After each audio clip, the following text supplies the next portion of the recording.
वचनाकडे यावेळेला जाऊया आणि आजचा शास्त्रभाग यावेळेला प्रियानं आपण काढूया. इर्मयाचं पुस्तक यावेळेला आपण काढूया.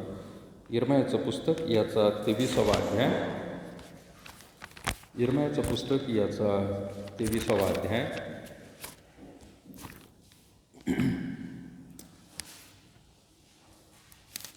आणि 1 ते 5 वचनं प्रियानं आपण यावेळेला वाचत आहोत. इर्मयाचं पुस्तक याचा 23वा अध्याय आणि 1 ते 6 वचन किंवा 8पर्यंत वाचलं तरी चालेल.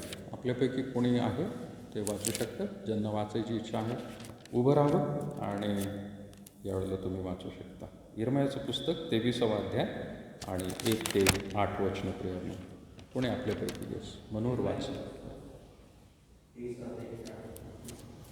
जे मेंढपाळ माझ्या दुखण्यातल्या कळपाचा नाश करतात व त्यास विक्रीतात ते हाय करते असे परमेश्वर म्हणतो. यामुळे माझ्या लोकांच्या मेंढपाळाविषयी इस्रायलचा देव परमेश्वर म्हणतो, तुम्ही माझा कळप विखिरला आहे, त्यास टाकून लावले आहे, त्याचा समाचार घेतला नाही. पहा, मी तुमच्या कर्माचा अनिष्ट परिणाम तुम्हावर आणून तुमचा समाचार घेईन असे परमेश्वर म्हणतो.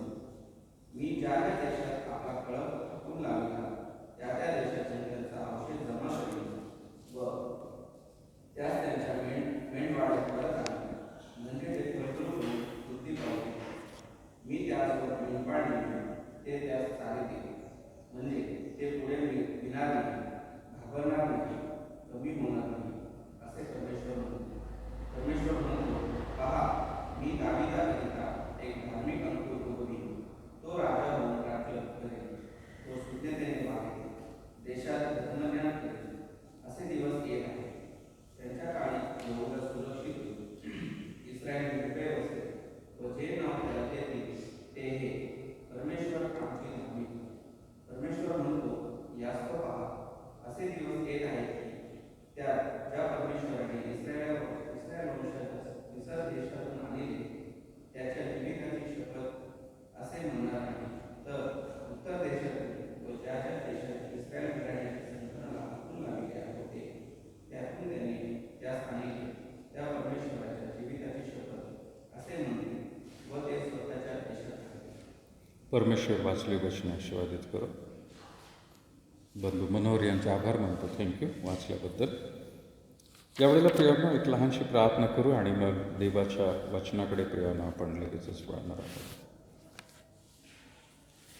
लहानशी प्रार्थना यावेळेला आपण करूया आणि विनंती करेल मी यावेळेला बंधू अमित आपल्यासाठी प्रार्थना करते. सुरुवातीची प्रार्थना.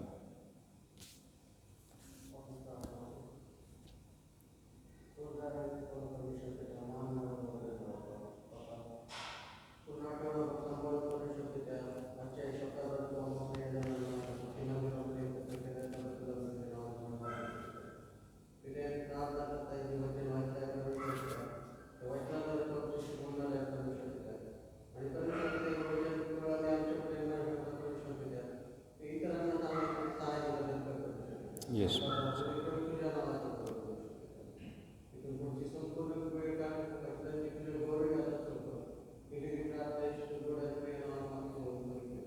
आमेन. थँक्यू बंधू आम्ही त्यांचा आभार मानतो.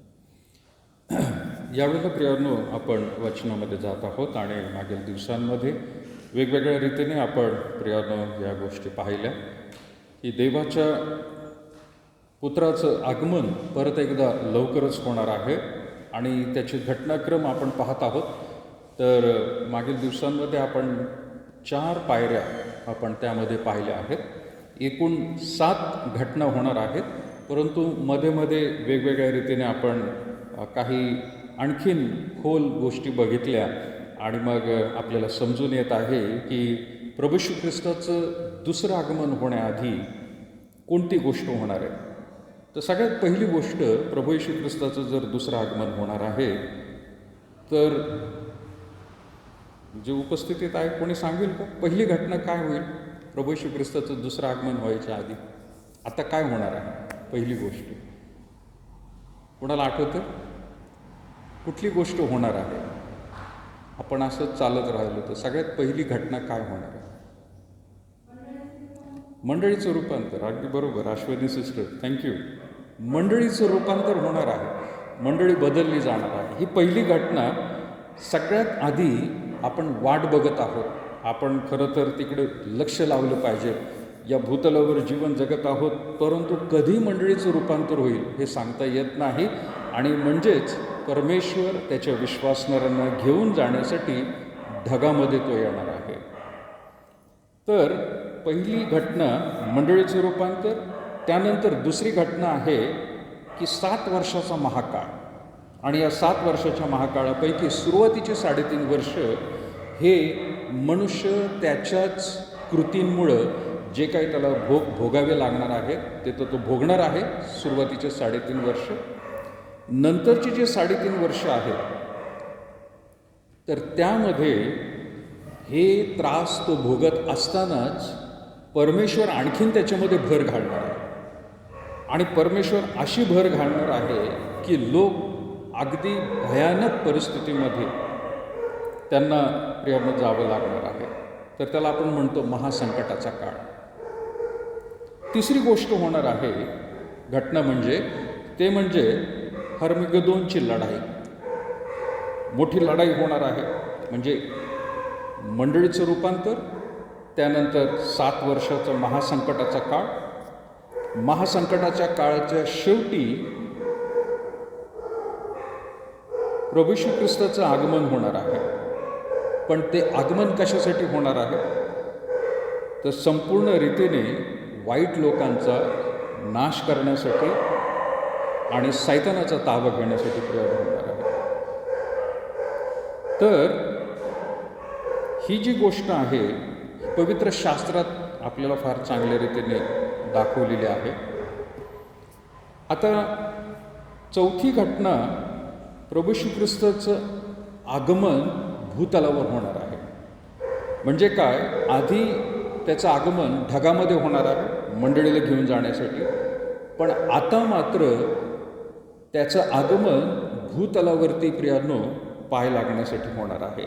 आणि त्याच गोष्टीला आपण म्हणत आहोत की तिथून पुढे प्रभू येशू ख्रिस्त 1000 वर्ष राज्य त्याचं या भूतलावरती राहणार आहे. स्वर्गामध्ये नाही, या पृथ्वीवरती प्रियांनो. आणि म्हणून आजचा माझा जो मुद्दा आहे तो म्हणजे प्रभू येशू ख्रिस्ताचं 1000 वर्ष या ठिकाणी त्याचं राज्य सुरू होणार आहे. यामध्ये वेगवेगळ्या घटना होणार आहेत. नक्की काय होणार आहे? त्यावेळेला वाईट लोकांचा नाश केला जाईल. म्हणजे 7 वर्षाचा महासंकटाचा काळ शेवटच्या वेळेला प्रभू येशू ख्रिस्त येईल, त्यांचा नाश करेल, सैतानाला ताब्यामध्ये ठेवलं जाईल, म्हणजे कैद केलं जाईल. त्याला कैद केल्यानंतर भूतलावरती सर्वत्र शांतता राहणार आहे. कुठल्या प्रकारचं युद्ध होणार नाही, कुठल्या प्रकारची महामारी त्या ठिकाणी होणार नाही, कुठल्या प्रकारचे प्रियांनो कोणी गरीब आणि श्रीमंत असा भेदभाव राहणार नाही. परंतु संपूर्ण रीतीने परमेश्वराने जी काही योजना एदेन बागेमध्ये केली होती की मनुष्य आणि देव यांच्याबरोबर सहभागिता, ही सहभागिता प्रभू येशू ख्रिस्त भूतलावर येऊन परत एकदा राजा म्हणून प्रियांनो तो कार्य करणार आहे. आणि मग 1000 वर्ष तो या भूतलावरती प्रियांनो राज्य करणार आहे विश्वासणाऱ्यांच्या समवेत. आणि म्हणून कदाचित आजच्या काळामध्ये खोटे शिक्षक जसे उठलेले आहेत त्या प्रकारचे खोटे शिक्षक नसणार आहेत. आज ज्या प्रकारे प्रियांनो महामारीच्या गोष्टी आहेत ती कुठली प्रकारची महामारी तिथं राहणार नाही, परंतु संपूर्ण रीतीने परमेश्वराचं राज्य त्या ठिकाणी राहणार आहे. आणि आपण जी प्रभूची प्रार्थना म्हणत असतो त्याच्यामधला जो महत्त्वाचा एक शब्द आहे, वाक्य आहे काय? तुझे राज्य येव जसे स्वर्गात तसे पृथ्वीवर हो. हे जे वाक्य प्रियांनो आपण बोलत असतो ते वाक्य प्रत्यक्ष रीतीने या भूतलावरती त्यावेळेला होणार आहे. आज सैतानाचं राज्य आहे भूतलावरती. सैतान कार्य करत आहे, सैतानाचे लोक एकत्र येत आहेत, धुमाकूळ घातलेला आहे, ज्याला वाटेल तसं तो जीवन जगत आहे. परंतु त्या काळामध्ये तसं राहणार नाही. त्या काळामध्ये परमेश्वराच्या इच्छेप्रमाणेच लोक चालतील आणि देवाच्या इच्छेप्रमाणे सर्व काही या भूतलावरती राहणार आहे. आणि म्हणून मी आज तुमच्यासमोर काही वेगवेगळे मुद्दे यामधून ठेवणार आहेत. सगळ्यात पहिला मुद्दा 1000 वर्षाच्या काळामध्ये काय होणार आहे, तर त्याचं राज्य हे धर्मराज्य राहणार आहे. आज कदाचित दुसऱ्या धर्मातले काही लोक म्हणतात नाही का, आपल्या भारत देशामध्ये आमच्याच धर्माचं राज्य राहायला पाहिजे आणि आमचाच धर्म या ठिकाणी स्थापन व्हायला पाहिजे, आमचं राष्ट्र आमच्या धर्माने ओळखलं जायला पाहिजे, असं बरेचसे लोक त्या ठिकाणी म्हणत आहेत. दुसऱ्याकडे प्रियांनो आपण बघितलं जगामध्ये तर इतर देशांमध्ये सुद्धा वेगवेगळी धर्मांच्या चळवळी चालू आहेत. हिंदू राष्ट्र आहे, मुस्लिम राष्ट्र आहे, बुद्धिस्ट राष्ट्रसुद्धा आहे आणि ते म्हणतात नाही आमच्या देशामध्ये अशाच रीतीने सगळ्या काही गोष्टी व्हायला पाहिजे. परंतु हे सगळं काही समाप्त होणार आहे प्रियांनो आणि प्रभू येशू ख्रिस्ताचं राज्य हे त्यावेळेला येणार आहे आणि म्हणून त्याला आपण म्हणत आहोत ते धर्मराज्य राहणार आहे. म्हणजेच काय, दुसऱ्या अर्थामध्ये धर्माने, नीतीने किंवा नियमशास्त्राप्रमाणे. इस्लामिक राष्ट्रामध्ये त्यांचे प्रयत्न चालू आहेत. शरिया त्या ठिकाणी लावायचं. म्हणजे काय, पुराणामध्ये जे काही त्यांनी नियमावली सांगितले त्याप्रमाणेच सर्व काही गव्हर्नमेंट किंवा त्यांचे जे काही नागरिक आहेत त्यांनी तशाच प्रकारे वागावं. आपल्याकडे सुद्धा भारतामध्ये हिंदू राष्ट्र म्हणून म्हणत आहे, हिंदू धर्माप्रमाणे सर्व काही व्हायला पाहिजे. आपण म्हणत आहोत ही गोष्ट खात्रीने फक्त इस्रायल देशासाठी नाही परंतु सर्व पृथ्वीवरती होणार आहे. ही जी राष्ट्र किंवा हे जे धर्म आहेत ते फक्त एका जागेपुरतं, एका देशापुरतं म्हणत आहेत. बुद्धिस्ट लोकांचं सुद्धा असं म्हणणं आहे की ज्या ठिकाणी बुद्ध धर्म आहे ते म्हणतात संपूर्ण रीतीने बुद्धाचीच उपासना होईल, दुसरं कोणाचंच चालणार नाही त्या ठिकाणी. आणि जे ते वेगवेगळे धर्म त्यांच्या देशामध्ये कार्य करत आहेत. पवित्र शास्त्र आपल्याला असं नाही सांगत की इस्रायल देशामध्ये देवाचं राज्य राहणार आहे. खरं तर इस्रायल देश बघितलं तर तो किती लहान आहे. मी मागे एकदा म्हटलं होतं की आपल्या भारत देशात महाराष्ट्र जरी म्हटला तर या महाराष्ट्रामध्ये जवळपास 100पेक्षा जास्त इस्रायल देश बसतील. एवढा छोटा देश आहे.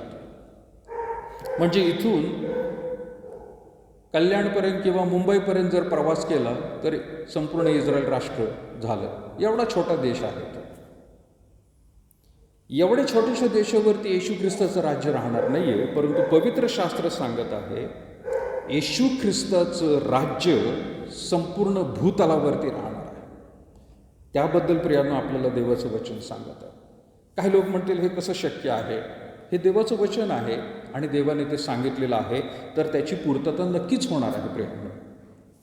जर प्रभू येशू ख्रिस्ताच्या जन्माची पूर्तता त्या ठिकाणी झालेली आहे, वधस्तंभावरची पूर्तता झालेली आहे, पुनरुत्थानाची पूर्तता झालेली आहे, तर खात्रीने प्रभू येशू ख्रिस्ताचं दुसरं आगमन ज्या वेळेला होणार आहे ते सुद्धा प्रियांनो खात्रीने होणार आहे आणि ते 1000 वर्षापर्यंत राहणार आहे. आणि म्हणून त्याला आपण म्हटलेलं आहे धर्मराज्य. आणि ज्याच्याबद्दल प्रियांनो आपण इर्मयाच्या पुस्तकामध्ये आत्ता जो शास्त्रभाग वाचला आणि तो म्हणजे इर्मया 23 याचा 5वं वचन काय म्हणत आहे प्रियांनो. इर्मयाचं पुस्तक याचा 23वा अध्याय आणि 5वं वचन म्हणत आहे की परमेश्वर म्हणतो, पहा मी दाविदाकरता एक धार्मिक अंकुर उगवीन. एक धार्मिक अंकुर मी उगवणार आहे. कोणाबद्दल आहे ते? येशू ख्रिस्ताबद्दल आहे. येशू ख्रिस्त मग ह्या जगात तर येऊन गेला, पण पुढं काय? तो म्हणत आहे दाविदाकरिता एक धार्मिक अंकुर उगवीन, तो राजाहून राज्य करी. तो राजाहून राज्य करणार आहे. अजूनपर्यंत येशू ख्रिस्त हा राजा म्हणून आलेला नाही, घोषणा केलेली नाही. त्याच्या जन्माच्या वेळेला आपल्याला माहिती आहे की मागे लोक आले होते आणि सोने, ऊद आणि गंधरस त्याला दिलेले आहेत आणि त्यामध्ये त्या गंधरस आणि सोने आणि ऊद प्रतीकं जी आहेत ती प्रतीकं अशाच रीतीने दाखवली की त्याच्यामध्ये राजा म्हणून सुद्धा त्याला गणले गेलेलं आहे. पण नंतरच्या काळामध्ये येशू ख्रिस्ताला राजा म्हणून घोषित केलेलंच नाही, कारण तो वधस्तंभावरती मेला. पापी लोकांसारखं त्याला छाडण्यात आलं आणि पापी लोकांना, चोर आणि लुटारूंना ज्या प्रकारे प्रियानं त्या ठिकाणी शिक्षा दिली जाते तशी शिक्षा तो भोगला, मेला सुद्धा.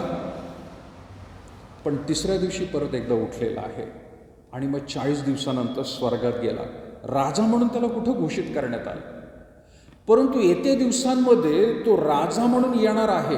अजूनही मी मगाशी जसं म्हटलं, आज या जगामध्ये फक्त मी भारत देशाबद्दल म्हणत नाही आहे, अमेरिकेबद्दल म्हणत नाही आहे, सर्व राष्ट्रांमध्ये सैतानाचा धुमाकूळ चालला आहे.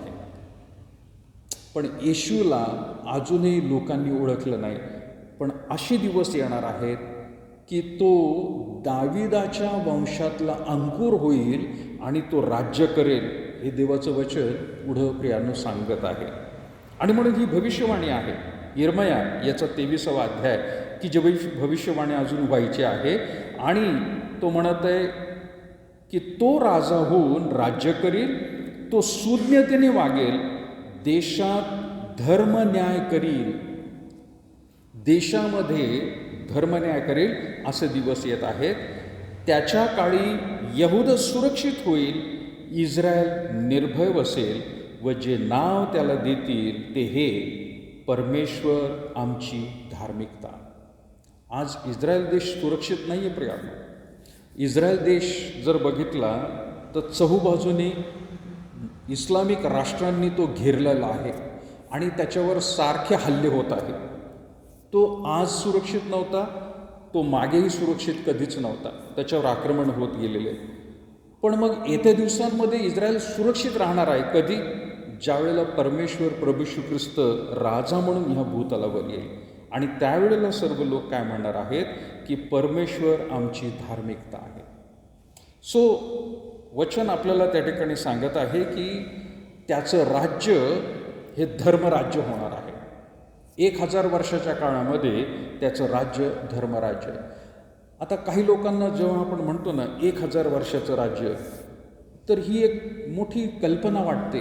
त्यांना असं वाटतं हे नंतरच्या काळात असेल, अशा भूतलावरती अशा शरीराने ते नसणार. नाही प्रियानो, लक्षात घ्या, ज्या प्रकारे तुम्ही आणि मी आज राहत आहोत त्याच प्रकारचं ते राज्य तेथे राहणार आहे. ते भूतलावर राहणार आहे, ते स्वर्गामधलं नाही, ते भूतलावरती इथं पृथ्वीवरती राहणार आहे. आणि म्हणून धर्मराज्य हे तो स्थापित करेल आणि त्याने धर्मन्याय तो करणार आहे. म्हणजे कोणालाही वाईट कृती करण्याची संधीसुद्धा मिळणार नाही, कोणी करणारच नाही, कारण देवाचं त्या ठिकाणी राज्य मोठ्या उपस्थित राहणार आहे. यशाचं पुस्तक जर आपण काढलं आणि त्याचा 2रा अध्याय, यशाचं पुस्तक त्याचा 2रा अध्याय आणि 2 आणि 3 वचन काय म्हणते बघा. त्याच धर्मराज्याविषयी तो म्हणत आहे. यशाचं पुस्तक याचा 2रा अध्याय 2रं आणि 3रं वचन म्हणत आहे, शेवटल्या दिवसात असे होईल की परमेश्वराच्या मंदिराचा डोंगर पर्वताच्या माथ्यावर स्थापनेत येईल आणि सर्व डोंगराहून तो उंच होईल. त्याकडे सर्व राष्ट्रातील लोक लोटतील. सर्व राष्ट्रातील लोक लोटणार आहेत. विचार करा, आज इस्रायल देशामध्ये हा डोंगर आहे, पण इस्रायल देशाला ताब्यामध्ये घेण्यासाठी सर्व राष्ट्र त्याच्याकडे धाव घेत आहेत. पण परमेश्वराचं ज्यावेळेला राज्य सुरू होईल त्यावेळेला सगळ्या राष्ट्रातील लोक तिकडे येतील. 3रं वचन म्हणते, देशादेशातील लोकांच्या झुंडी जातील आणि म्हणतील, चला आपण परमेश्वराच्या पर्वतावर याकोबाच्या देवाच्या मंदिराकडे चढून जाऊ. तो आम्हास आपले मार्ग शिको, म्हणजे आम्ही त्याच्या पंथांनी चालू. कारण सियोनेतून धर्मशास्त्र व यरुशलेमेतून परमेश्वराचे वचन निघेल. ही भविष्यवाणी प्रियानो, ही अजून घडलेली नाही. आत्तापर्यंत प्रभू येशू ख्रिस्ताने काय केलं त्याबद्दल आपण वाचत होतो. शुभवर्तनामध्ये त्या सगळ्या गोष्टी सांगितल्या. प्रेषितांमध्ये सुद्धा इतिहास लिहिलेला आहे मंडळीचा. पण आपण आता ह्या गोष्टी ज्या वाचत आहोत त्या पुढील 1000 वर्षाच्या काळामध्ये होणार आहेत. त्याबद्दल सांगितलेलं आहे आणि ते ह्या भूतलावरतीच होणार आहे. सो परमेश्वराचं जे धर्मराज्य आहे त्याबद्दल तो म्हणत आहे. तिसरं वचन खास करून की देशातील लोकांच्या झुंडी जातील. कदाचित भारत देशसुद्धा त्यावेळेला अस्तित्वात राहणार आहे आणि इथले लोकसुद्धा चायनामधले, पाकिस्तानमधले, बांगलादेश, श्रीलंका, जिथे जिथे लोक आहेत प्रियानो, सगळे इस्रायलाकडे जाणार आहेत. आणि तिथं म्हटलेलं आहे, ते काय म्हणतील, आपण परमेश्वराच्या पर्वतावर याकोबाच्या देवाकडे मंदिराकडे चढून जाऊ. आपण यरुशलेम मंदिर आहे तिकडच्या दिशेने आपण चढून जाऊया. आणि म्हणून धर्मराज्य हे प्रभू श्री ख्रिस्ताचं राहणार आहे त्या 1000 वर्षामध्ये. यामधून प्रियानो दुसरी गोष्ट आपल्याला पाहायला मिळेल आणि ती म्हणजे धार्मिक ऐक्यता त्या ठिकाणी राहणार आहे. धार्मिक ऐक्यता म्हणजे काय? आज वेगवेगळ्या रीतीने सगळे धर्म आपल्याला दिसून येतात. जो तो म्हणतो की आमचंच खरं आहे, जो तो म्हणतो की नाही आमच्याच धर्माला तुम्ही पाळलं पाहिजे. देवाची स्तुती असो, मागील दिवसांमध्ये सुप्रीम कोर्टाने देखील प्रियानो हा निर्णय दिलेला आहे की देशातील ख्रिस्ती लोकांचा छळ बिलकुल त्या ठिकाणी खपून घेतला जाणार नाही. त्यांनी एक ऑर्डिनन्सच पास केलेला आहे. आणि म्हणून आज टी व्हीवरती किंवा वर्तमानपत्रामध्ये ह्या गोष्टी दिसत नाहीत, पण छळ होत आहे प्रियानो. विश्वासणाऱ्यांचा छळ होत आहे. आज कट्टरपंथी लोकांचं त्या ठिकाणी दबाव त्या ठिकाणी आहे लोकांवर. आपल्याला काही दिवसांपूर्वी मला वाटतं वाळकीमध्ये सुद्धा ही घटना घडली की रोमन कॅथलिक चर्च, वाळकी म्हणजे आपल्यापासून फार लांब नाही, हार्डली इथून 7 ते 8 किलोमीटरवर आहे, कॅथलिक लोकांचं चर्च जाळण्यात आलं, नासधूस करण्यात आली. काही लोकांनी त्या ठिकाणी प्रियानो धुमाकूळ घातला. अशा रीतीचं प्रियानो ऐक्यता त्या ठिकाणी राहणार नाही. संपूर्ण रीतीने भूतलावरती परमेश्वराला ओळखणारे लोक राहणार आहेत. आज मुस्लिम लोकांचे सुद्धा काही कट्टरपंथी आहेत की ज्यांना आपण प्रियानो आतंकवादी म्हणतो, की ते म्हणतात की नाही आमचंच राष्ट्र त्या ठिकाणी व्हायला पाहिजे. आणि त्याच लोकांचं म्हणणं हेच आहे की हो येशू ख्रिस्त येणार आहे, पण ते येशू ख्रिस्ताला देव म्हणून म्हणत नाही किंवा देवाचा पुत्र म्हणून म्हणत नाही, तर ते म्हणतात तो संदेष्टा म्हणून येणार आहे. म्हणजे इस्लामिक लोकसुद्धा म्हणत आहेत की होय ईसा सलाम येणार आहेत, पण त्यांचा विश्वास काय आहे की तो एक संदेष्टा म्हणून येणार आहे. आणि म्हणून त्यांची ओढाचाड चालू आहे, इथल्या धर्मातील लोकांची ओढाचाड चालू आहे. परंतु ख्रिस्ती लोक अशा प्रकारे प्रियानो काही करत नाहीत. ते कुणावर दबाव आणत नाहीत, ते कुणाला प्रियानो बळजबरी करत नाहीत. काही आपल्यामधले आत्तापर्यंत कदाचित लोक होऊन गेले असतील, काही लोकांनी अगदी मूठभर असतील ते की त्यांनी आमिष टाकून ख्रिस्ताकडे आणण्याचा प्रयत्न केलेला असेल किंवा त्यांना ख्रिस्ती धर्म स्वीकारावा लागला असेल. परंतु ते आमिष आत्तापर्यंत मला तरी वाटतं असं कोणी दिलेलं नसेल.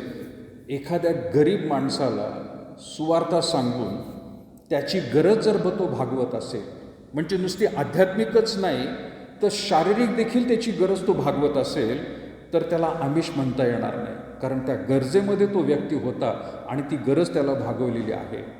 तर प्रियानो मला नाही वाटत त्याला आमिष म्हटलं जाईल. परंतु लक्षात घ्या, धार्मिक ऐक्यता ज्याला म्हटलेलं आहे ती देखील या भूतलावरती प्रियानो त्यावेळेला राहणार आहे.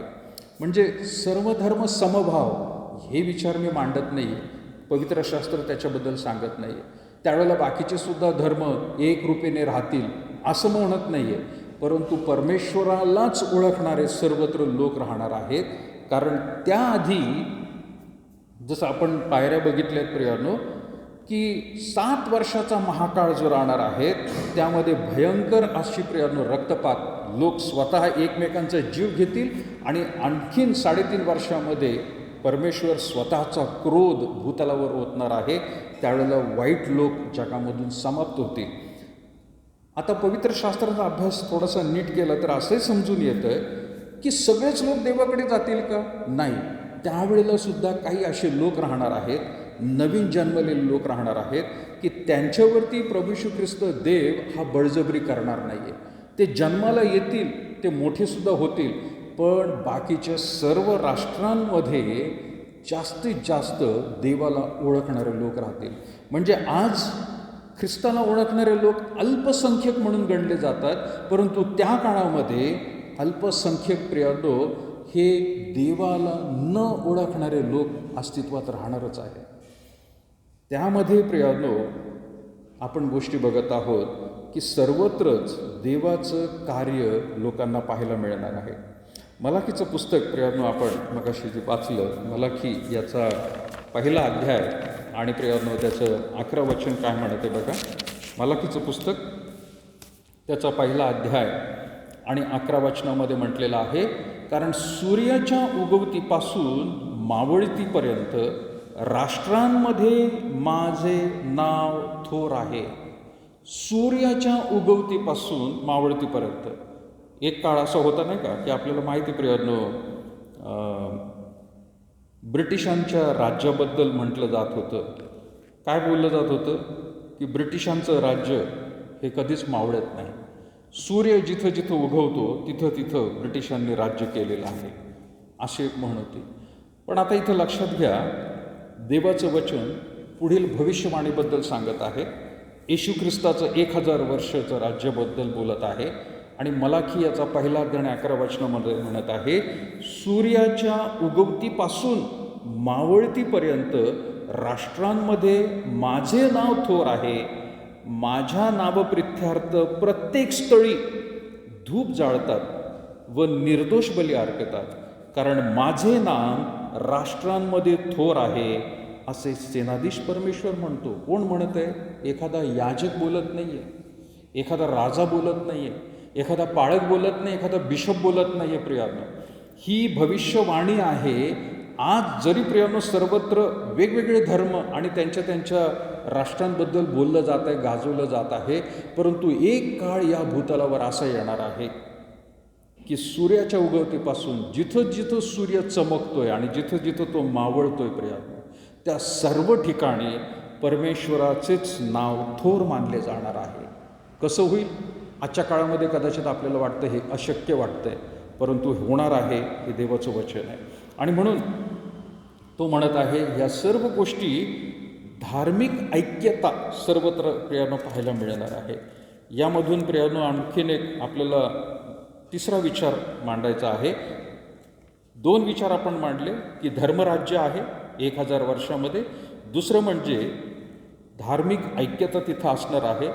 तिसरी गोष्ट, परिपूर्ण न्याय संपादन होणार आहे. परिपूर्ण न्याय म्हणजे काय? ख्रिस्त ज्या वेळेला राज्य करायला सुरुवात करेल त्यावेळेला सर्व रीतीने चांगला न्याय तिथं होणार आहे. तिथं कुठल्या प्रकारे न्याय बदलला जाणार नाही. तिथं प्रियानो त्या काळामध्ये श्रीमंत आणि गरीब यांची तोंडं बघून, त्यांची परिस्थिती बघून न्याय दिला जाणार नाही, की जे आजच्या काळामध्ये होत आहे प्रियानो. श्रीमंतांसाठी वेगळा न्याय आहे, कायदा पण त्यांच्यासाठी वेगळा आहे, त्यांचा न्याय पण वेगळा होतो. आणि गरीब लोकांना मात्र प्रियानो त्या ठिकाणी तुडवलं जातं किंवा त्यांना तुच्छ लेखलं जातं किंवा त्यांच्यावरती दबाव आणून वेगवेगळ्या रीतीने कार्य करून घेतलं जातं. 1000 वर्षाच्या काळामध्ये असं होणार नाही प्रियानो. तिथं तुम्ही आणि मी आज जसे आपण राहतो प्रियानो आणि न्यायव्यवस्थेकडे पाहतोय, तसं प्रियानो आपण बघणार नाही की भेदभाव झालेला आहे म्हणून. कुठल्या प्रकारचं कुठला न्यायाधीश पैसे घेऊन विपरीत न्याय करेल असं कधीच होणार नाही. त्या 1 वर्षाच्या काळामध्ये परिपूर्णता न्यायव्यवस्था राहणार आहे. आणि म्हणून जर आपण यशाचं पुस्तक काढलं परत एकदा आणि त्याचा 11वा अध्याय, यशाया 11वा अध्याय 3 आणि 4 वचन, कोणाला वाचायचं आहे का? तुम्ही वाचू शकते यावेळेला. यशाचं पुस्तक 11वा अध्याय 3 आणि 4 वचन कोणी वाचेल मोठ्याने? ज्याला सापडेल त्याने.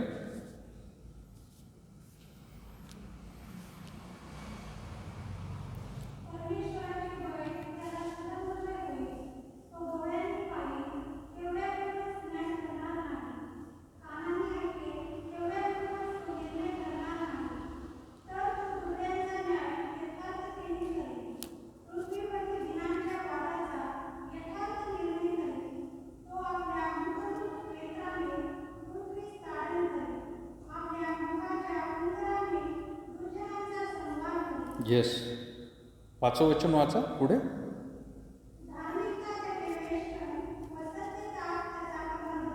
Okay, thank you. परमेश्वर काय म्हणा, परमेश्वराचं भय त्याला सुगंधमय होईल.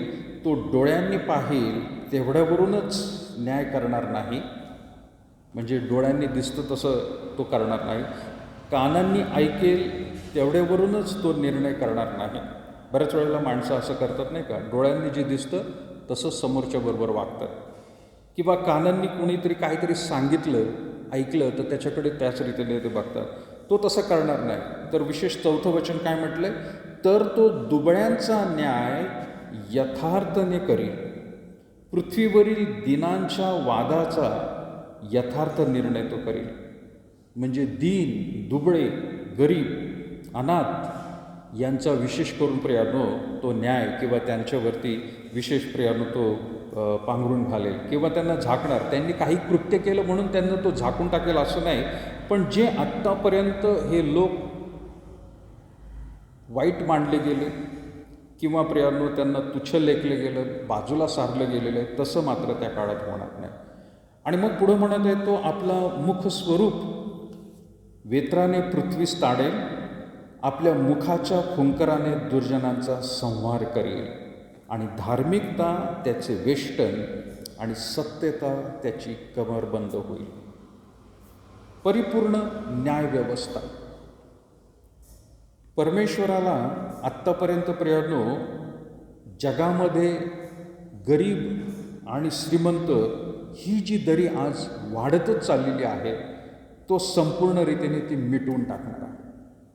कदाचित आपण म्हणू की हे शक्य अजून का झालं नाही, तर हे प्रियानो 1000 वर्षाच्या काळामध्ये राहणार आहे, आणि तो काळ लवकरच आहे प्रियानो. 7 वर्ष ती कोणती राहतील महासंकटाच्या काळाची आपल्याला माहीत नाही. ती सुरू पण झाली आहेत का नाही, आपण त्या 3.5 वर्षामध्ये आहोत का, सुरू झालं का, अजून सांगता येत नाही. परंतु तो 7 वर्षाचा काळ अगदी लवकर निघून जाईल, आणि नंतर मात्र प्रभू श्री ख्रिस्ताचं राज्य 1000 वर्षासाठी ते सुरू होणार आहे. तर ही गोष्ट मात्र प्रामुख्याने होणार म्हणजे होणार आहे. सो 3 गोष्टी आपण पाहिल्या. 4थी गोष्ट, सार्वत्रिक शांतता त्यावेळेला राहणार आहे. देवाचे वचन प्रियानो हे वेगवेगळ्या रीतीने आपल्याला सांगत आहे. आणि मग आपण स्तोत्र जर आपण काढलं प्रियानो 46, स्तोत्र 46 आणि त्याचं 9 वचन काय म्हणते बघा. स्तोत्रसंहिता 46 आणि त्याचं 9 वचन.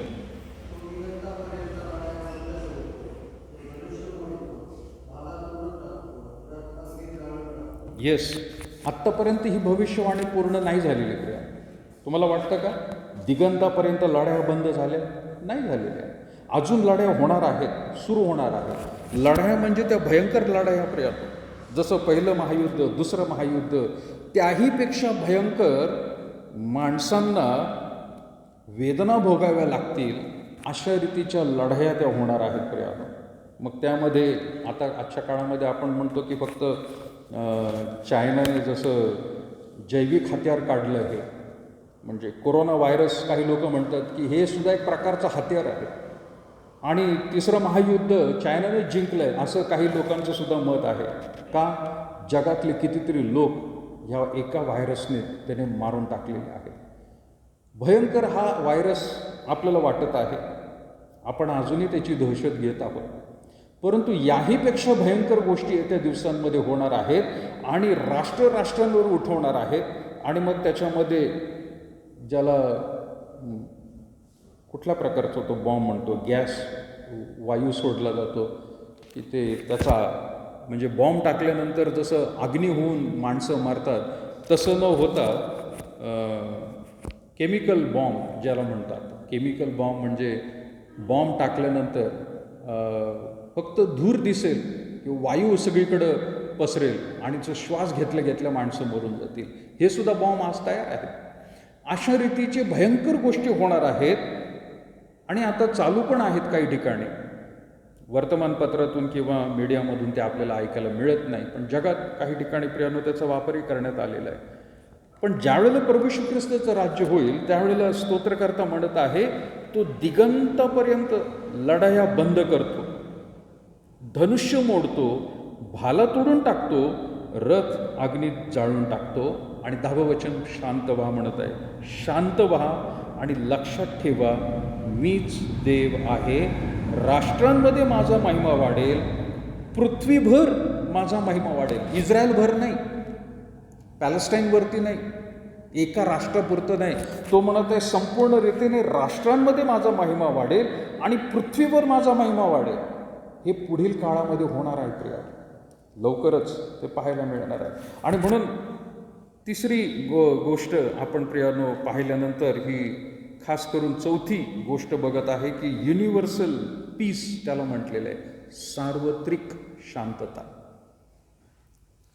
4 ते 5 गोष्टींपर्यंत प्रियानो आपण आलेलो आहोत. परंतु लक्षात घ्या, ह्या सगळ्या गोष्टी पवित्र शास्त्रामध्ये लिहिलेल्या आहेत. तुम्ही आणि मी बऱ्याच वेळा त्या वाचलेल्या आहेत, पण येत्या दिवसांमध्ये ते होणार आहेत प्रियानो. हा विश्वास जो ठेवतो त्यालाच परमेश्वर खरं तर प्रियानो या गोष्टींचा अजून उलगडा करून सांगणार आहे. आणि म्हणून पहिली गोष्ट धर्मराज्य, नंबर 2 धार्मिक ऐक्यता, नंबर 3 परिपूर्ण न्याय, नंबर 4 सार्वत्रिक शांतता त्या ठिकाणी आपल्याला पाहायला मिळेल. आणि नंबर 5 जागतिक समृद्धी. प्रभू श्री ख्रिस्ताच्या काळामध्ये जागतिक समृद्धी. त्याआधी प्रियानो यशाया आपण 2रा अध्याय आणि 4थं वचन एक प्रियानो आपण वाचूया. यशायाचं पुस्तक याचा 2रा अध्याय आणि 4थं वचन काय म्हणतं बघा. यशाया 2:4 कोणी वाचू?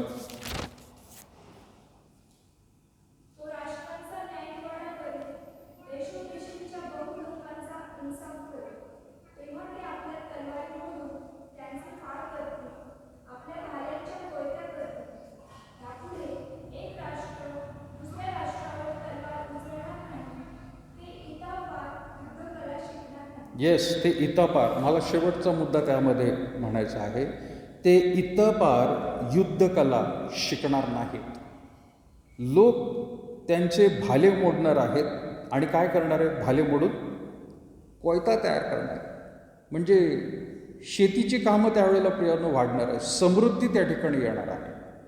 भाल्यांना तो मोडून कोयता करेल. एक राष्ट्र दुसऱ्या राष्ट्रांवर तरवार उचलणार नाही आणि इतपार युद्धकला शिकणार नाही. 2 राष्ट्र युद्धकला शिकत असतात. कुठं समुद्रामध्ये त्यांचं ट्रेनिंग होत असतं किंवा त्याला म्हणतो आपण सराव चालू असतो.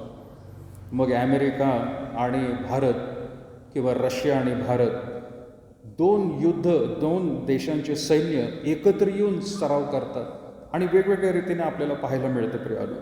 ते सर्व काही बंद होणार आहे. कोणीही युद्धकला शिकणार नाही. उलट माणसाला जे काही त्या ठिकाणी गरजेच्या गोष्टी आहेत भूतलावर राहण्यासाठी त्याकडे त्यांचं लक्ष लागणार आहे. म्हणून 5वा जो मुद्दा आहे की जागतिक समृद्धी याकडे प्रियानो लक्ष दिलं जाणार आहे.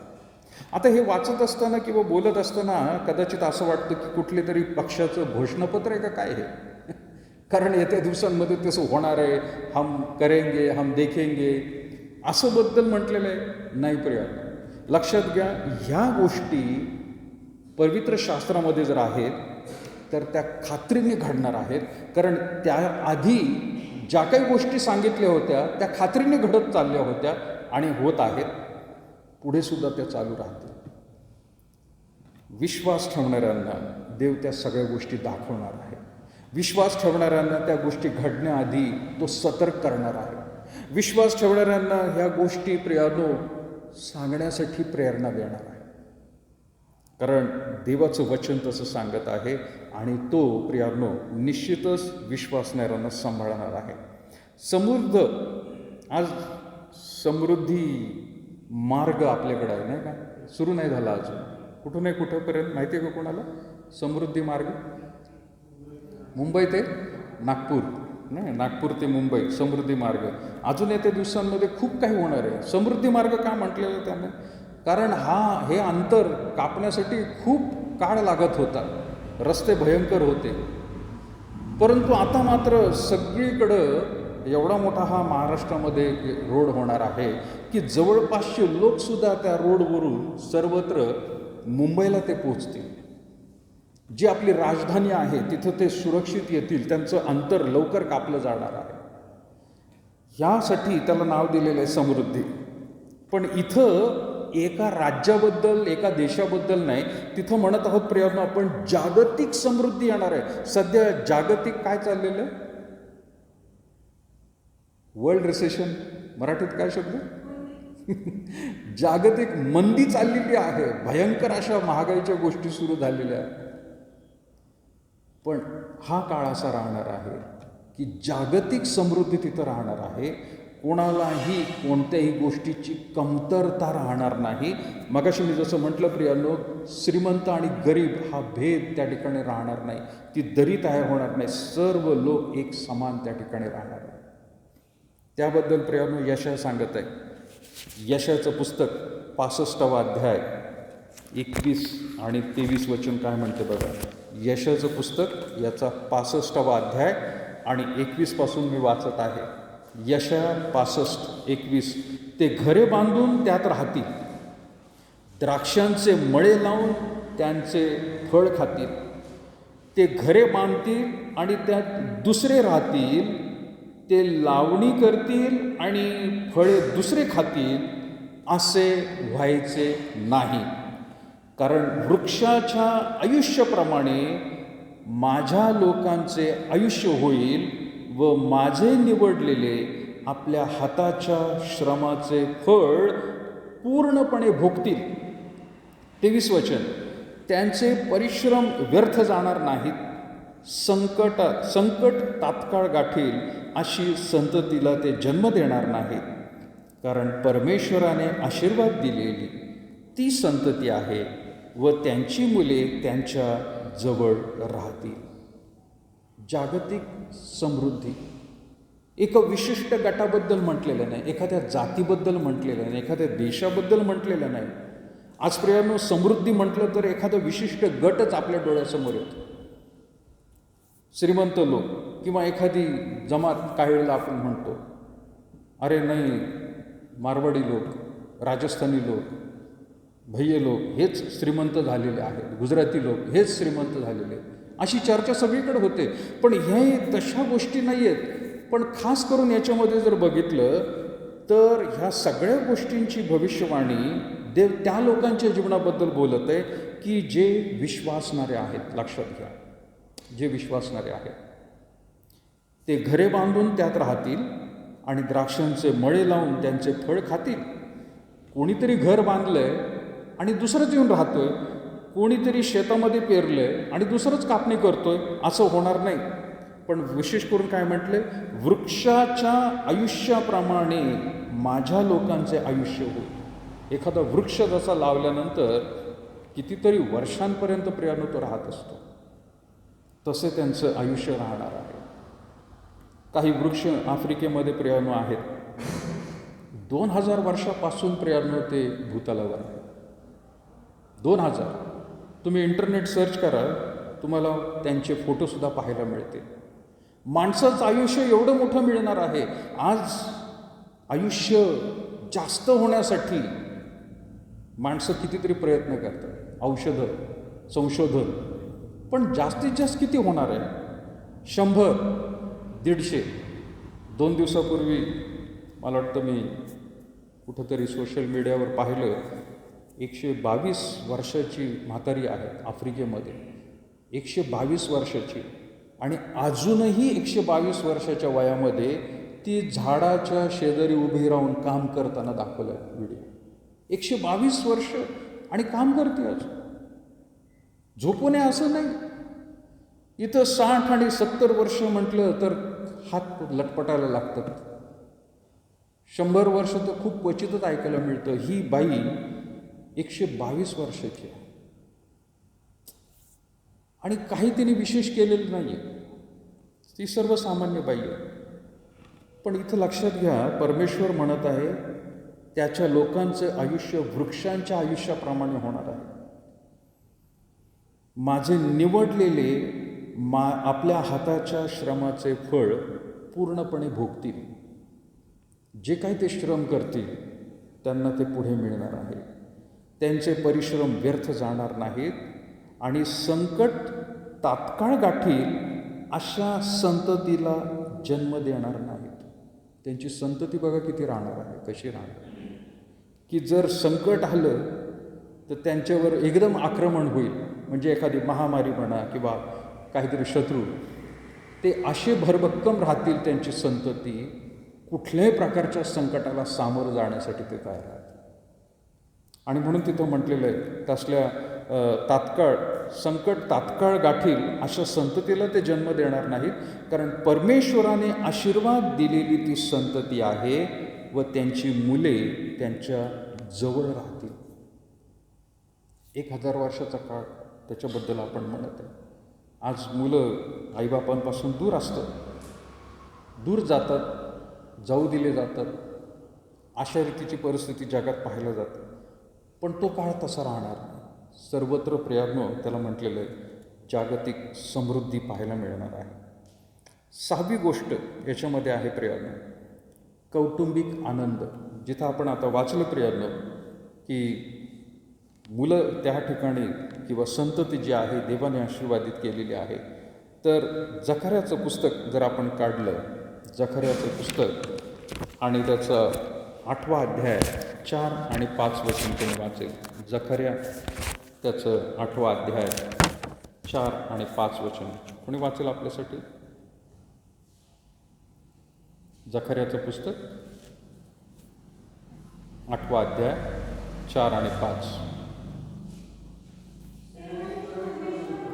येस.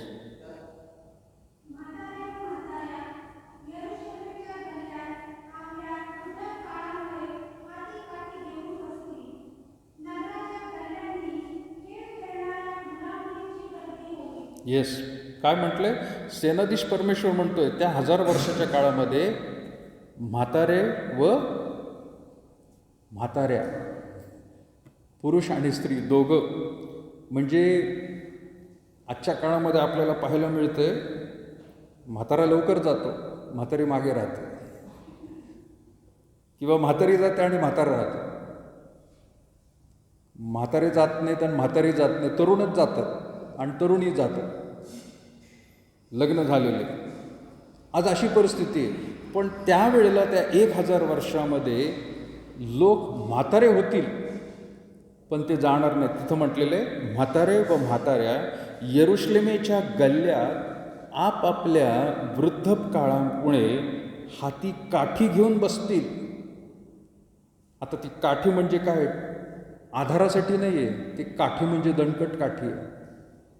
ती काठी घेऊन बसतील ते विरोध करायला किंवा त्यांना ताकद तशी राहणार आहे. नगराच्या गल्ल्यांनी खेळ खेळणाऱ्या मुलामुलींची गर्दी होईल.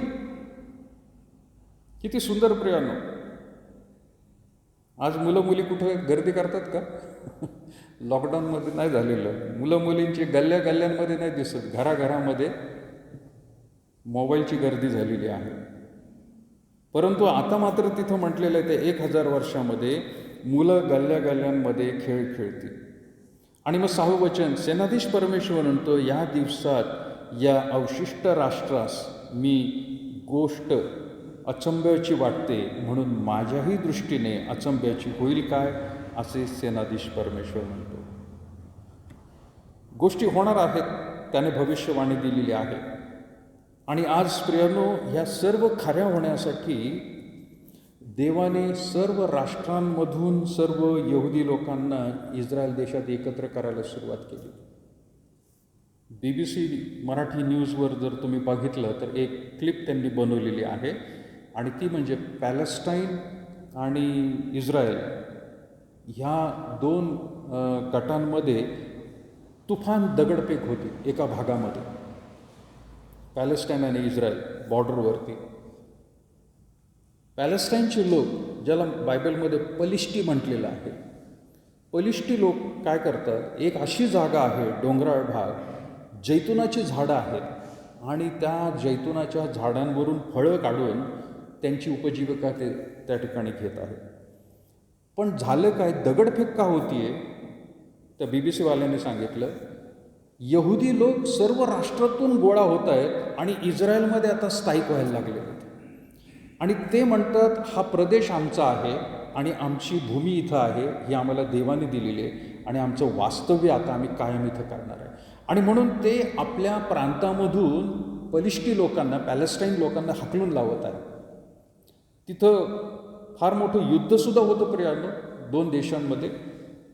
पण मला सांगायचा मुद्दा आहे की पूर्वी यहुदी लोकांना परमेश्वराने इस्रायल देशामधून पांगलं, त्यांना पांगून टाकलेलं आहे.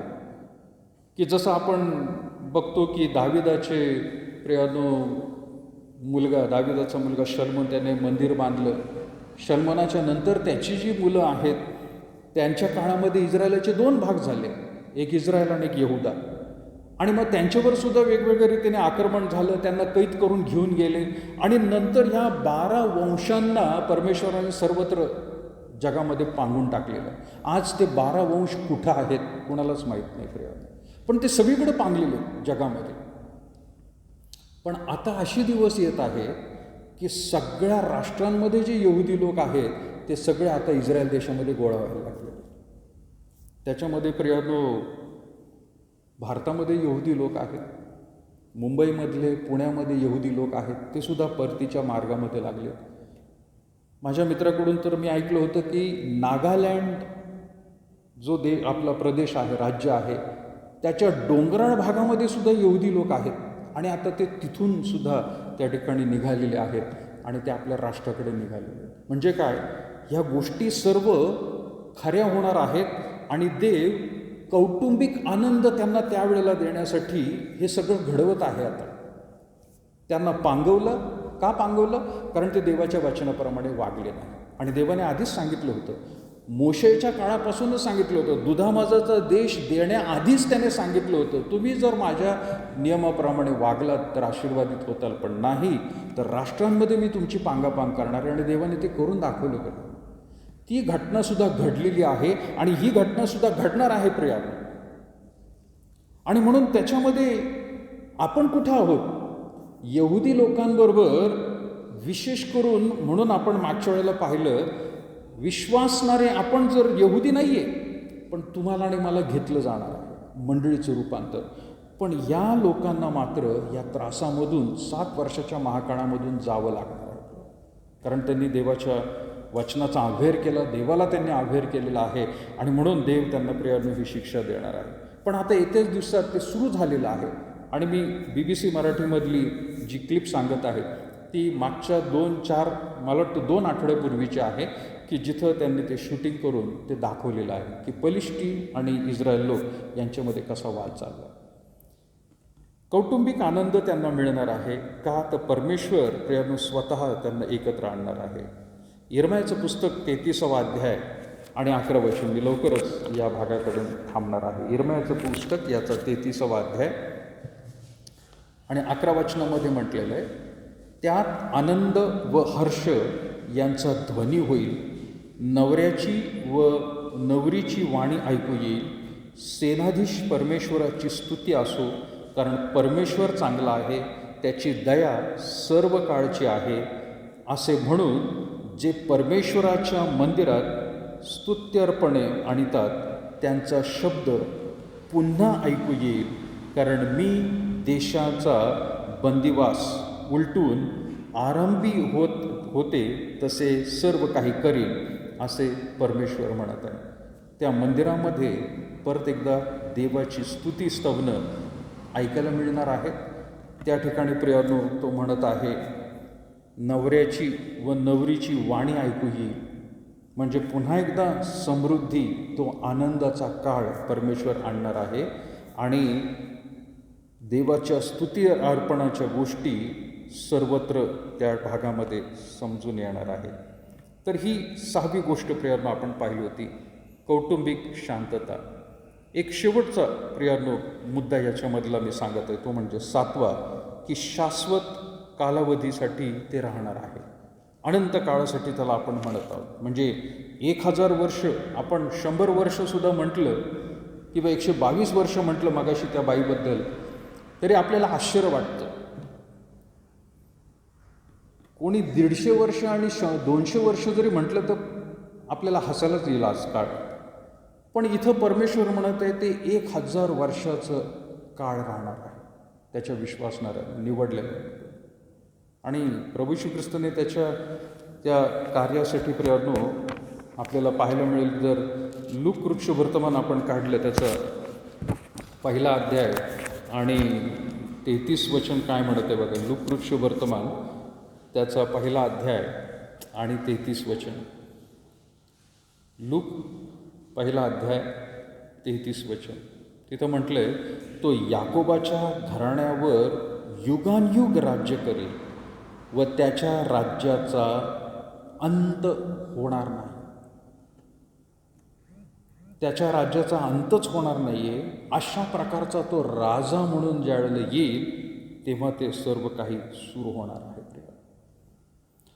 तर आपण आत्तापर्यंत ह्या घटना बघितल्या. मंडळीचं रूपांतर, महासंकटाचा काळ, तिसरी गोष्ट हर्मिगदोनची लढाई 7 वर्षामध्ये ती राहणार आहे आणि त्या लढाईच्या शेवटी प्रभू श्री ख्रिस्ताचं या भूतलावरती डायरेक्ट आगमन होणार आहे आणि मग 1000 वर्ष तो राज्य करणार आहे. त्या 1000 वर्षाच्या काळामध्ये कोणत्या घटना घडतील त्याबद्दल प्रियानं आपण वाचलेलं आहे. मी परत एकदा ह्या 7 गोष्टी सांगत आहे. धर्मराज्य नंबर 1, नंबर 2 धार्मिक ऐक्यता, नंबर 3 परिपूर्ण न्याय, नंबर 4 सार्वत्रिक शांतता, 5 जागतिक समृद्धी, 6 कौटुंबिक आनंद आणि 7 शाश्वत प्रियानो कालावधीसाठी हे राहणार आहे, म्हणजे अनंत काळासाठी राहणार आहे. तर 1000 वर्ष हे परमेश्वराच्या वचनामधून आपल्याला प्रियानो हे पाहायला मिळालेली आहे. ही माझ्या मनाची मी नाही सांगितली प्रियानो, पण ह्या सगळ्या भविष्यवाणी आहेत आणि या खऱ्या ठरणार आहेत. याकडे प्रियानो आपण लक्ष लावूया. आणि म्हणून आजपर्यंत कदाचित एखाद्याने अजूनही या गोष्टीकडे दुर्लक्ष केलं असेल, त्यांना अजूनही विश्वास वाटत नसेल, तर लक्षात घ्या आज आपल्याला संधी आहे त्या 1000 वर्षामध्ये राहण्यासाठी. कारण आज जे काही प्रियानो आपण निर्णय घेऊ आणि जर मरण पावलं किंवा प्रभूचं येणं झालं तर त्या विश्वासणारे निवडलेले लोक त्यांच्यासाठी ते 1000 वर्ष राज्य राहणार आहे. आणि जर आपण आज गमावलं प्रियानो संधी आणि आपण मरण पावलो, येशू ख्रिस्ताचा स्वीकार न करता, त्याच्यावर विश्वास न ठेवता, त्याच्या आज्ञेप्रमाणे न वागलो, तर ते 1000 वर्षाचं प्रियानो गमावलेलं आहे असं आपण समजूया.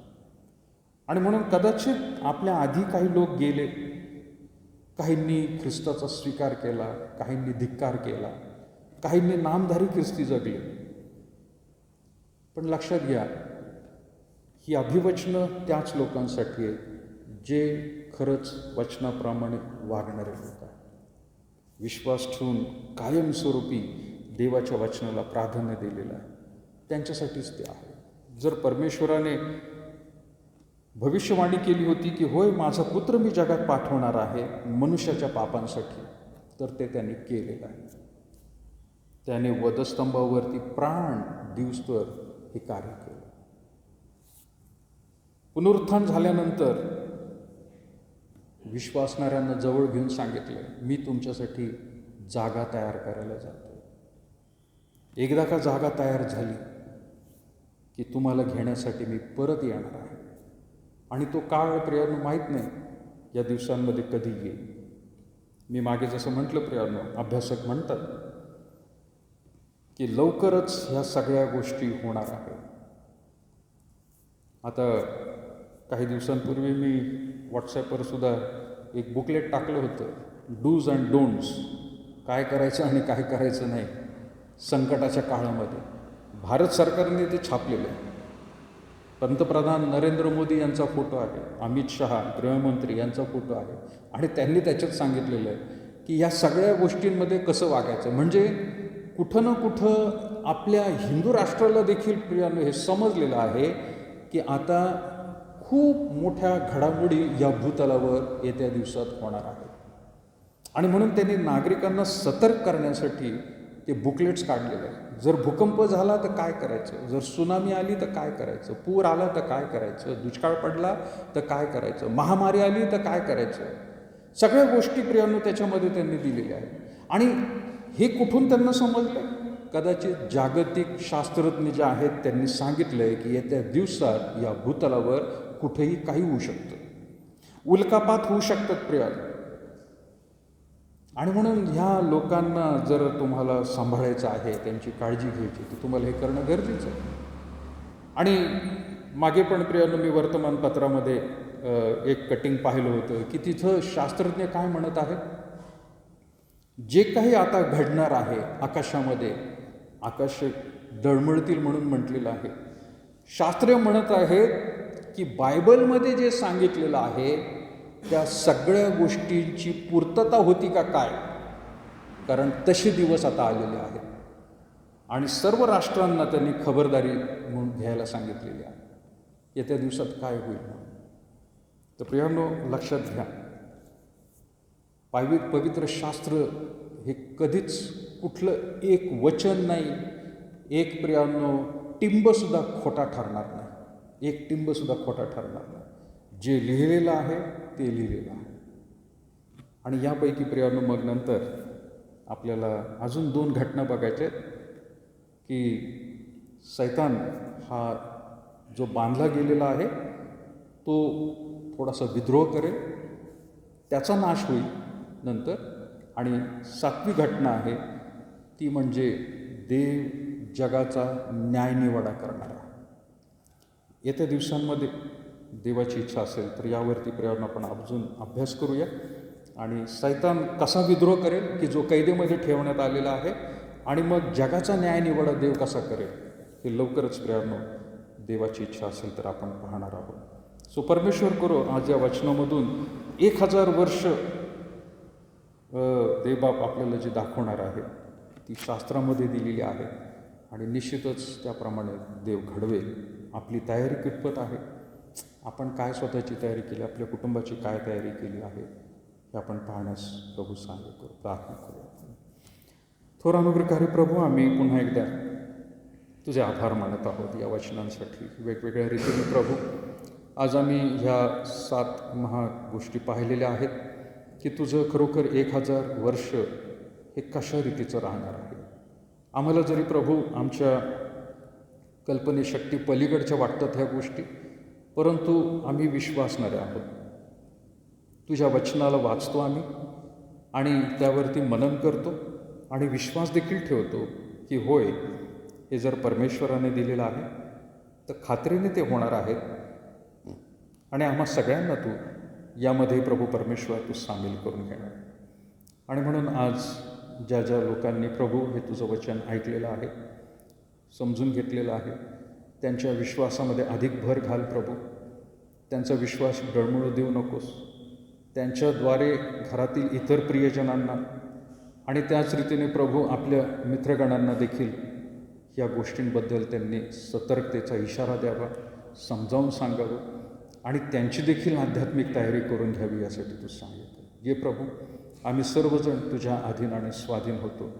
आम्ही विशेष तुझे आभार मानत आहोत की येशू ख्रिस्ताच्या द्वारेच या सर्व गोष्टी काही होणार आहेत. आणि त्याच येशू ख्रिस्ताच्या नावामध्ये देखील प्रभू आम्ही विश्वास ठेवून त्याची उपासना करत आहोत. आणि आमच्या विनंत्या देखील येशूच्याच नावाने प्रभू आम्ही तुझ्याकडे सादर करत आहोत. ये प्रभू, आज या तुझ्या प्रिय मंडळीला, जे ऑनलाईन आहेत, जे ऑफलाईन बसलेले आहेत, अशा सर्वांवरती बापा तुझी विपुल दया कृपा असू दे. आम्हा प्रत्येकाचा तू सांभाळ केल्याबद्दल आभार मानत आहोत. नवीन महिन्यामध्ये आम्ही पदार्पण करत असताना आम्हा प्रत्येकाचा प्रभू परमेश्वर ताबा घे. वाईट गोष्टींपासून प्रत्येकाला दूर ठेव. बदलणाऱ्या वातावरणापासून प्रभू प्रत्येकाचं रक्षण कर. आणि विश्वासाने प्रभू तुझ्या वचनामध्ये प्रभू आम्ही शोधत राहावं आणि भोवतालची परिस्थिती पाहून स्वतःची तयारी करून घ्यावी, यासाठी प्रत्येकाला तू सहाय्य मदत कर. मान, सन्मान आणि गौरव प्रभू आम्ही तुला दे. लहानशी प्रार्थना येशूच्या नावात मागत आहोत म्हणून तर. यावेळेला प्रियांनो आपण लहानसं एक गीत गाऊया आणि आपलं अर्पण जे आहे ते यावेळेला आपण घेणार आहोत. अर्पणाची गाणं आहे.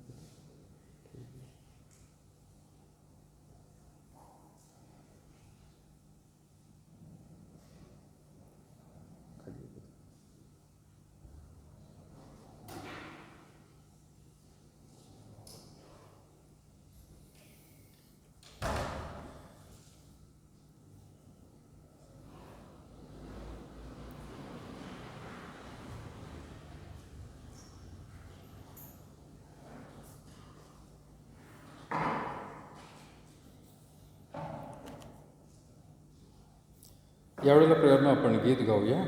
पतिता ये चल सुची वाया, प्रभू येशू पदास धरी, अग सिंधू मधुनितराया, प्रभू येशू कृपाच तरी. आपण गीत गात असताना आपलं अर्पण किंवा तुम्ही उपकार स्तुती आणला असेल तर प्रभूच्या हातात आपण सादर करू. आपण सर्व उभे राहूया आणि यावेळेला हे गीत गाऊया आपण.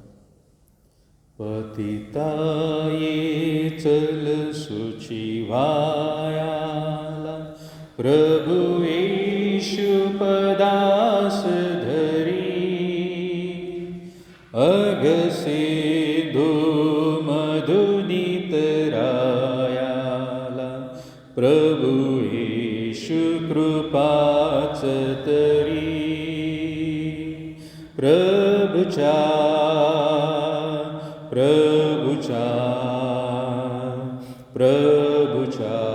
धरवंद्यपदा,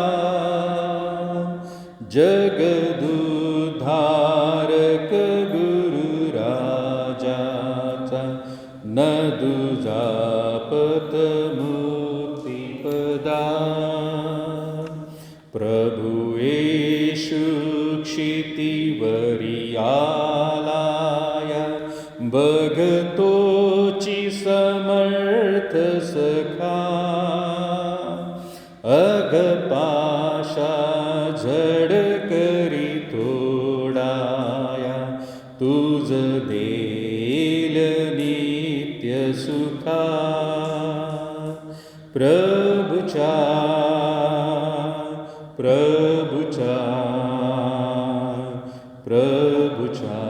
धरवंद्यपदा,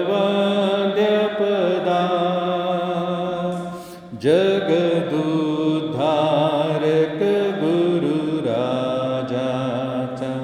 न दुजापत मुक्तिपदा. म्हणवितो पतित सखा देई, अघमुक्ती विनम्र जना, म्हणूनी तू शरणतया जाई, प्रभु देल शांती मना. प्रभुच्या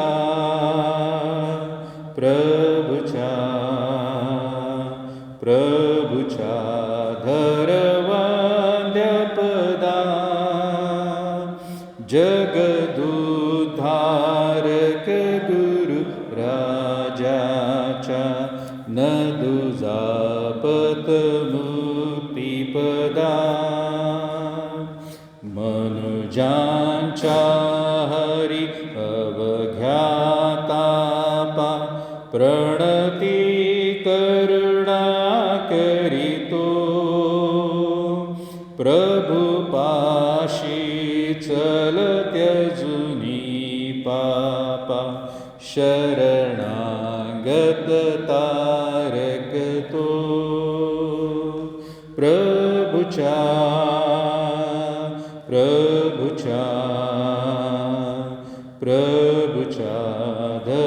धरवंद्यपदा, जगदुद्धारक गुरु राजाच्या, न दुजापत मुक्तिपदा. प्रभू, आम्ही पुन्हा एकदा खरोखर तुझे आभार मानत आहोत. तुझ्या कृपेत आणि दयेमध्ये प्रभू इथपर्यंत तू आमच्याबरोबर राहिला आणि खरोखर तुझ्या चरणापाशी प्रभू स्वतःला आम्ही लीन आणि नम्र करत आहोत. होय प्रभू परमेश्वर, तू महान आमचा देव आहेस.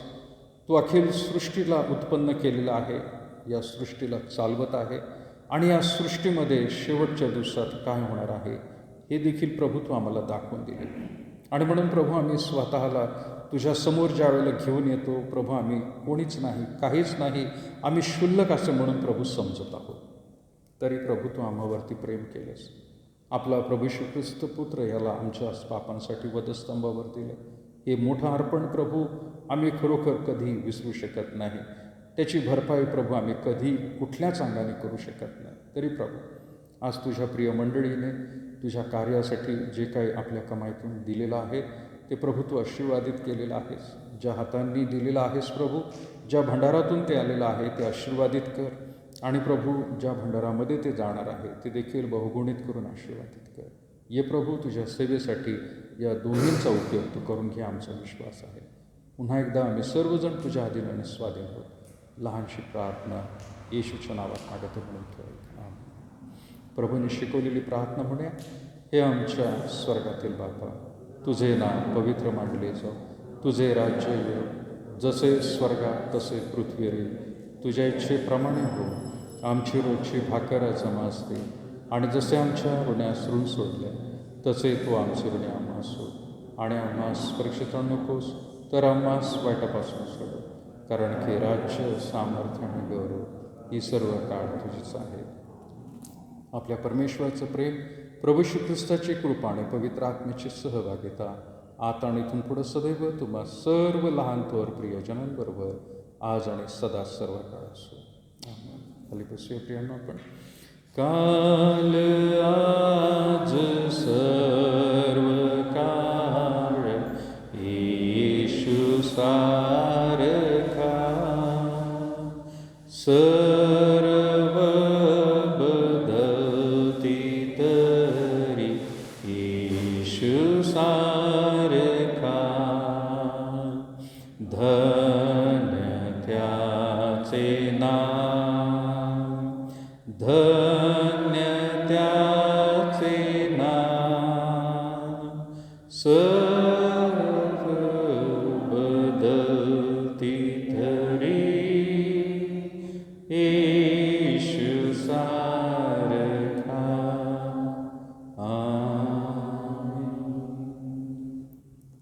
थँक्यू. देवाची स्तुती असो. प्रियांनो, आपली परत एकदा प्रत्यक्ष भेट शुक्रवारच्या दिवशी विवाहासाठी होणार आहे. सगळ्यांना आमंत्रण आहे दोन्ही कुटुंबियांकडून. त्यावेळेला आपण भेटूया. अन्यथा पुढच्या रविवारी प्रभुभोजन आहे. कृपा करून जे आज ऑनलाईनसुद्धा आहेत त्यांना विनंती आहे ऑफलाईन चर्चमध्ये यावं आणि प्रियांनो प्रभुभोजनामध्ये भाग घ्यावं. धन्यवाद. सगळ्यांचे आभार. जे ऑनलाईन आणि ऑफलाईन आहेत त्यांचे आभार मानतो. आपण जाऊया.